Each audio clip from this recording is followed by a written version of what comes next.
In the port city of Mocímboa da Praia in northern Mozambique, life is slowly coming back to normal. The city was liberated from jihadists a year ago. Since August 2020, the al-Shabaab, an armed jihadist group affiliated with Islamic State, has been active in the predominantly Muslim province of Cabo Delgado. When we heard the shots, I started to flee. I went to the bush with my family, in the banana plantations not far away. When they arrived, they destroyed the houses. They looted everything, as you see. What happened to me, it also happened to my neighbor on this side, to my neighbor on the other side, whose house was also destroyed. And now we are suffering because we lack food. We no longer have ways to make a living. It has been 1 year since the city was liberated from the extremists. Some are determined to fight instead of running away.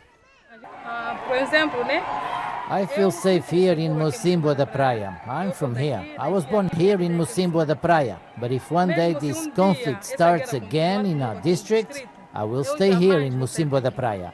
I will no longer run away. I will fight against them, and I will tell people not to run away.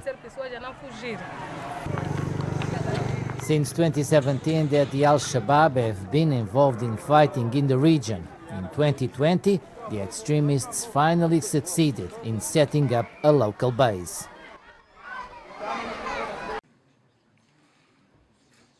A legal case by Maasai herders trying to stop Tanzania's government from evicting them from land they've farmed for generations was dismissed by the East African Court of Justice on Friday.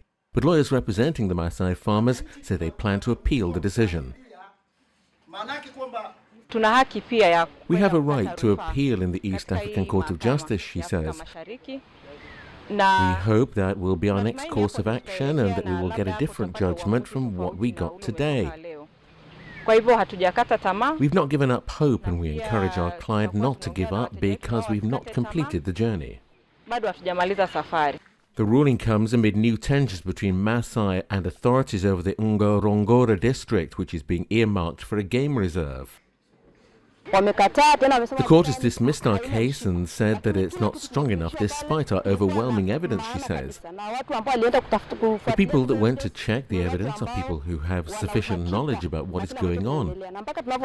As we speak, the living conditions in that region are bad.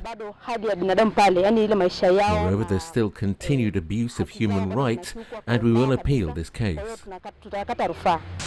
The government of Tanzania, which relies heavily on tourism, hasn't commented on the case. Before the pandemic, tourism was the largest foreign exchange earner.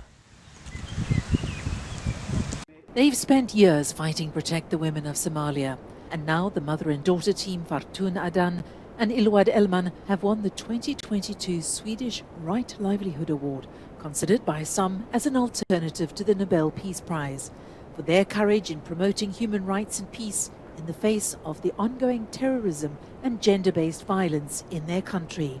The attitude in Somalia now is changed a lot for when it comes to the sexual violence, because it was a time no one can talk about it. It was a time we all denying it. No one saying we have this problem, and attitude now is changing because people are accepting it, the problem we have.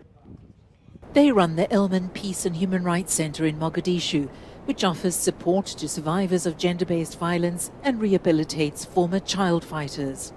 The family had settled in Canada after Ilwad's father, a prominent peace activist, was assassinated. But she followed her mother home in 2010, inspired by young Somalis desperate for change. Well, I think that martial arts for women and for girls is a very innovative tool.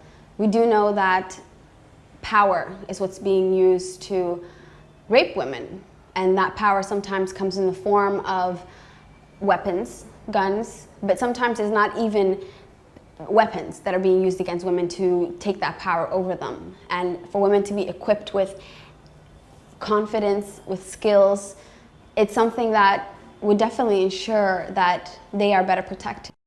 It's not the first time the two women have been honoured for their fight for human rights, often at great personal risk. But they vowed to continue their work empowering women and young people as they help to rebuild Somalia. The Madudu Church of Uganda primary school is eerily quiet as an outbreak of Ebola keeps children away. The sub-county of Mubende district is the epicenter of a recently announced outbreak of the disease. There have already been several deaths and parents are keeping their children at home rather than take any risks. The school enrollment is 692 pupils. Now we have only 16. It is due to Ebola. Parents feared their pupils to be affected by this. We can say it is a pandemic disease. Even some teachers are opting to stay home in fear of catching the virus, which appears to be spreading. That's despite government advice for schools to stay open. We have sensitized them and showed them some of the materials which were available to us, but still they have that fear because of seeing the way children and the other older people are dying now.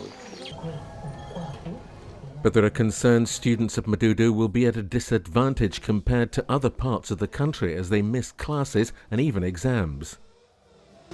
The curriculum in the entire country is one. The other schools are going on. We have, this is the last term in the year.